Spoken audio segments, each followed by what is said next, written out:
ouvindo Band News Rio, primeira edição.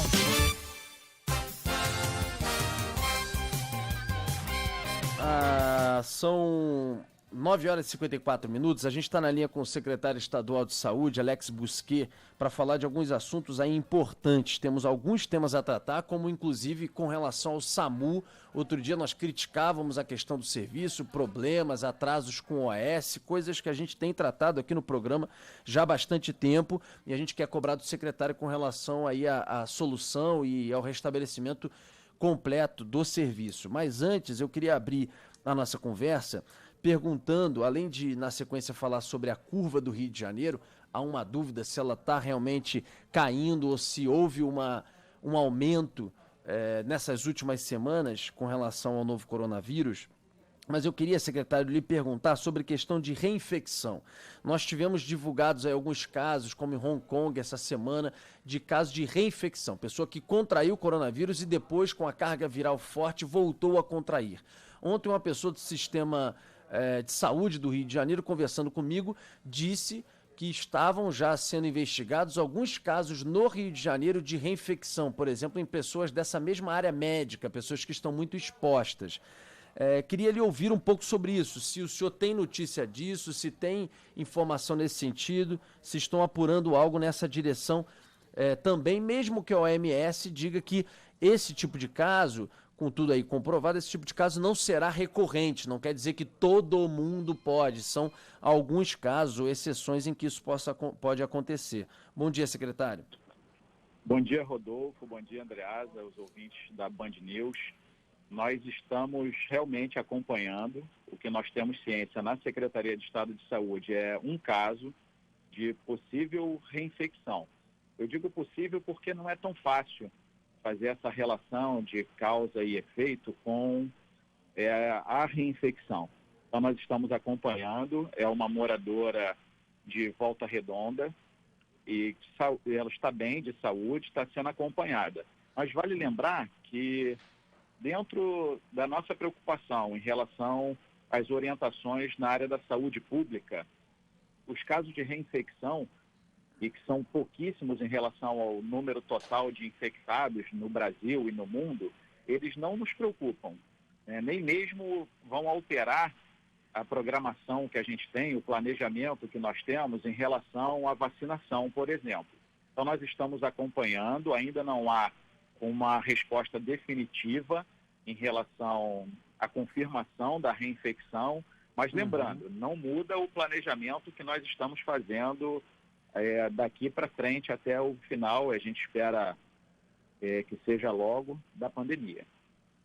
Tá certo. Bom, isso é importante acompanhar isso de perto, inclusive com os estudos internacionais, para saber não só como pode acontecer, se pode acontecer e em que escala isso pode acontecer. Vai, Andreasa. Ô, secretário, eu vou desviar um pouco do assunto para tratar de um tema de que falamos aqui na nossa última conversa, quando o senhor nos deu entrevista há algo como um mês, talvez, que é a relação com as OS, com as organizações sociais. Nós, naquela ocasião, fazíamos a crítica, e o senhor comentou a respeito, daquelas unidades problemáticas operadas por OS contra as quais há alguma investigação ou alguma suspeita, e cujos contratos foram renovados provisoriamente para que a unidade não parasse, né? A secretaria não tinha, obviamente, condições de suprir imediatamente aquela demanda, então esse foi o argumento do senhor, me corrija se eu estiver errado, para que a operação não parasse, esses contratos foram renovados, mas isso com um caráter provisório, enquanto a secretaria preparava novo processo licitatório para um contrato definitivo, né, um contrato firme com prazo mais longo para a operação dessas unidades. Como está a preparação desse processo licitatório e quando a gente terá isso, agora passado já um mês, quando a gente terá isso na rua, né? Oi, Andreasa, é exatamente isso que nós conversamos, né? Nós verificamos, apesar do pouco tempo à frente da pasta, dessa nossa nova gestão, que o modelo de saúde modelo de gestão, perdão, da saúde hoje do estado do Rio de Janeiro, que é baseado nesse relacionamento com as OSs, é um modelo já esgotado. Ou nós faríamos uma readequação do modelo ou o substituiríamos, por outro modelo. E nós optamos em fazer essa substituição pela Fundação Estadual de Saúde. Então, nós já escolhemos o SAMU como a primeira estrutura de saúde do Estado, apesar da OZZ, a empresa que administra, não ser uma OS, é uma prestadora, nós optamos por fazer a substituição pela Fundação Estadual de Saúde. Ainda no mês de setembro, e eu não posso anunciar as unidades pelo risco de descontinuidade, de algum tipo de retaliação da OS prestadora de serviço, então eu ainda não posso fazer o anúncio, mas ainda em setembro, outras 3 estruturas do Estado, que hoje são administradas por OS, passarão à administração da Fundação Estadual de Saúde. E depois dessa passagem, em setembro, aí sim, nós poderemos anunciar o planejamento. É um planejamento que, para evitar descontinuidade do serviço, ele ocorrerá nos próximos 2 anos. Lembrando, eu acho que já foi noticiado diversas vezes, mas a gente vai relembrar. O projeto de lei que nós enviamos, a minuta do projeto que nós enviamos ao governador, passou pela LERJ e agora sancionada pelo governador, prevê a extinção das OSs como modelo de gestão no estado do Rio de Janeiro até julho de 2024. Então, nós vamos antecipar. Certamente essa transição será feita anterior a essa data limite, porque já era um planejamento nosso. Então, nós teremos, para resumir, em setembro, o anúncio de outras 3 unidades que passarão das OSs à Fundação Estadual de Saúde e logo depois o planejamento de como isso será feito ao longo dos 2 próximos anos. O secretário, a propósito disso, com relação ao SAMU, que é um serviço muito importante, quando que ele estará, ou se já está, 100% com frota toda na rua, situação regularizada, os funcionários aí sem ter alguns, por exemplo, de braços cruzados devido a atrasos de pagamento? Quando é que essa situação está ou estará solucionada?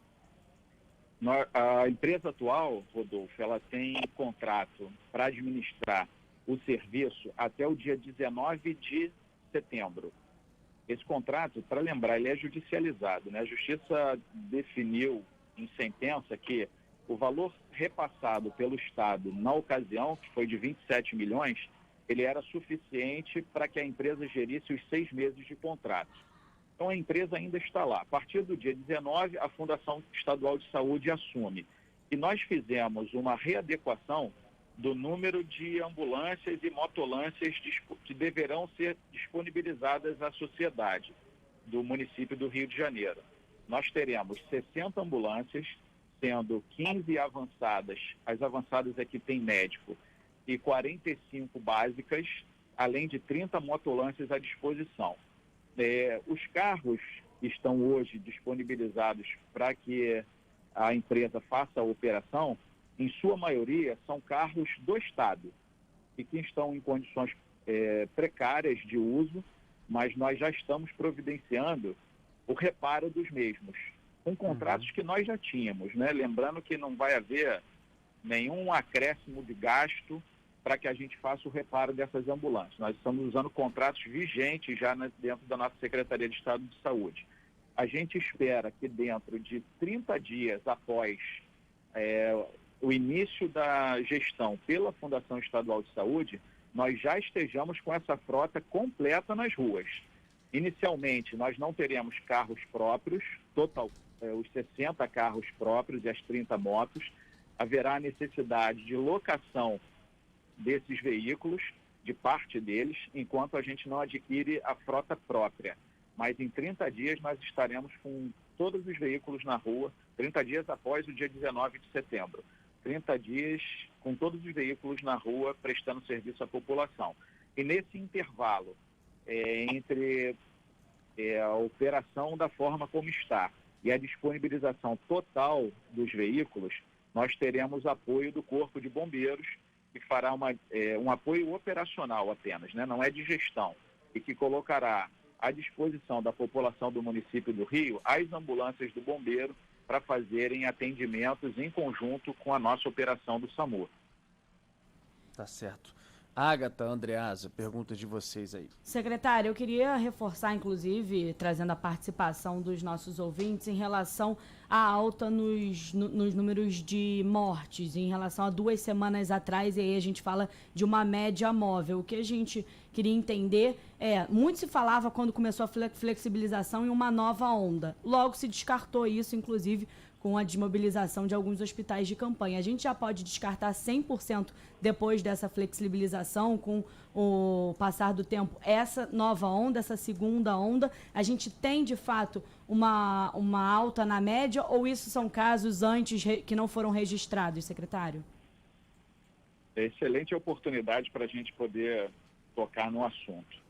A média móvel, ela não é um critério usado oficialmente pela Secretaria de Estado de Saúde e por outras secretarias.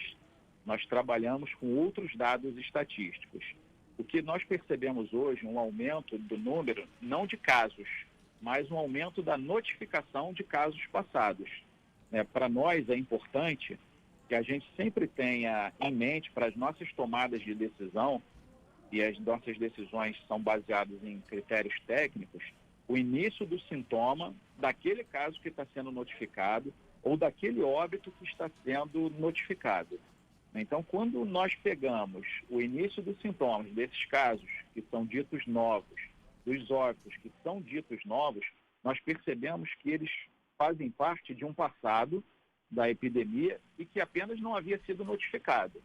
Nós temos, contribuindo para isso, a mudança de critérios de notificação, por exemplo. No início da pandemia, nós só notificávamos casos que fossem PCR positivos, ou seja, aquele exame do cotonete no nariz e na orofaringe. E hoje a gente pode notificar um caso simplesmente por uma perda de olfato. A gente pode notificar um caso que seja oligosintomático, que tenha coriza, por exemplo, e uma alteração da tomografia de pulmão. Então, com a mudança dos critérios, nós estamos notificando mais casos, mas que têm data de início de sintoma passado. Nós percebemos que desde a primeira quinzena de maio, quando nós tivemos o nosso pico de casos aqui no estado do Rio de Janeiro, até hoje, a gente verifica uma queda sustentada em relação à liberação. Os decretos que promovem maior liberação de atividades. O primeiro decreto foi em junho, o primeiro decreto do Estado, salvo engano, 5 de junho. E de lá para cá a gente continua assistindo queda sustentada. E se a gente optar por não dar nenhuma explicação técnica e darmos explicações leigas para o assunto, o que a gente vê é o maior número de pessoas nos transportes públicos, nos calçadões, nas praias, nos shoppings, e a gente continua com os nossos hospitais vazios. Então, essa análise leiga, ela reflete exatamente o que tecnicamente a gente consegue explicar. O vírus continua circulando? Continua. A epidemia acabou? Não, está longe disso. E algumas medidas, elas têm que ser tomadas como, não vou dizer como normais, para a gente não ter que falar sobre o conceito de normalidade, mas uma nova realidade que a gente tem. É o uso da máscara, a higienização das mãos, evitar locais aglomerados, isso a gente tem que continuar fazendo. É uma nova realidade, até que a gente tenha tratamento definitivo ou que nós tenhamos vacinação e imunização em massa. Secretário. André, só para pegar um gancho do que ele falou, eu sei que você tem uma pergunta aí na sequência, mas é porque eu não queria perder um gancho do que ele falou ao longo aqui da resposta à Agatha. Então, primeiro, o secretário diz que flexibilização que aconteceu, não há equívoco nisso, não tem qualquer indício de que algo vai ter nesse sentido aí um revés, porque, segundo ele, os números sustentados, eles continuam decrescentes no estado do Rio de Janeiro, nos 92 municípios do Rio de Janeiro, continuam com leitos aí vagos, vazios nesse momento, como ele pôde explicar, com chance de internações, e o que ele disse há um aumento no número de notificações porque mudou ao longo do processo, mudou a metodologia. Aliás, muita coisa mudou ao longo do processo também, né? No começo, vocês vão lembrar que vá ao hospital somente quando tiver com já problemas agudos respiratórios. Depois se entendeu numa doença com muitos fatores ainda desconhecidos, uma nova doença, de que não, que tinha que começar, na verdade, procurar antes para poder tratar o quanto antes em cima dos sintomas. Agora, só para não perder esse gancho, Andreasa, quando você diz, secretário, que vocês estão notificando, por exemplo, com perda de olfato, coriza, sem necessariamente ter o PCR, que vai dizer o exame se sim ou não a pessoa está com sintoma, óbvio que isso faz com que o número de notificações ele cresça substancialmente. E aí eu tenho duas perguntas. Eu entendo por lado médico, deve ser pelo lado de que, como você não vai ter exame para todo mundo, você dessa forma pode começar de alguma maneira algum tipo de tratamento antes. Mas, por outro lado, isso também não infla demais números que não necessariamente são números de pessoas que... É um número de pessoas que está com o novo coronavírus, pode estar com algum outro vírus, não necessariamente da própria Covid-19? Rodolfo, pode haver sim, pode acontecer isso, mas é um comportamento que todos os estudos epidemiológicos, todos os institutos epidemiológicos, eles têm diante de quaisquer epidemias. Nós já tivemos assim aqui também com outras epidemias, de dengue, zika, chikungunya. Chega um determinado momento que o número de casos confirmados é tão grande, através de exames laboratoriais, que a gente começa a descartar os exames laboratoriais e passa a admitir como confirmação da doença apenas critérios clínicos. Então, isso é feito em qualquer tipo de epidemia, seja agora pela Covid ou até por casos não virais, por exemplo, como meningite e outras doenças. Então, são métodos epidemiológicos que são realmente utilizados e assim a gente faz há muito tempo em vários institutos. Pode haver uma superestimação? Pode, porque outras doenças podem estar acontecendo com o mesmo tipo de sintoma, com a mesma alteração da tomografia, mas é feito dessa forma. A gente trata, assim, outras doenças também.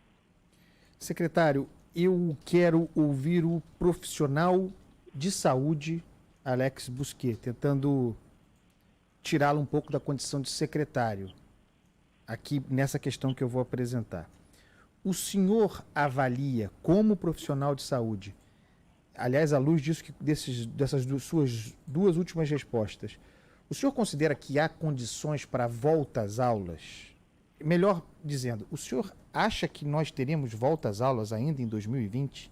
Há condições para isso? Eu acredito que há condições. Nós precisamos trabalhar uma sala de aula dentro da nova realidade. Nós não podemos ter 40 alunos numa sala de aula, nós não podemos ter alunos sem máscaras, nós não podemos ter dificuldade para higienização de mãos, para higienização, seja lavando ou com álcool gel. Nós precisamos afastar alunos e funcionários que estejam de grupo de risco, mas evitar, por exemplo, o funcionamento das cantinas nas escolas, que a gente sabe que as cantinas são ponto de aglomeração, de socialização e dificultariam o controle das medidas restritivas, mas eu acredito sim que nós temos condições. Nós precisamos e a nossa vigilância sanitária, Subsecretaria de Vigilância Ambiental e a Vigilância Sanitária especificamente, já está finalizando os protocolos, tanto para as escolas do Estado quanto para uma orientação em relação aos 92 municípios do Estado do Rio de Janeiro, mas acredito sim, acredito que nós temos condição. É uma escola diferente, certamente, vai ser uma escola diferente, mas nós temos condição. Olha, eu queria agradecer ao secretário estadual de Saúde, Alex Busquet, que conversou conosco aqui na Band News FM sobre diversos assuntos e mais uma vez aqui se colocou à disposição também para esclarecer questões colocadas pelos ouvintes, tantas aí com relação, por exemplo, aos contratos, às OS, ao SAMU, à unidade de saúde, pessoas com salários atrasados, enfim, dessas organizações sociais. Obrigado, secretário. Bom dia. Obrigado. Nós estamos aí à disposição. Rodolfo, Andreasa, Ágata. Até a próxima oportunidade. Obrigado. Uhum. São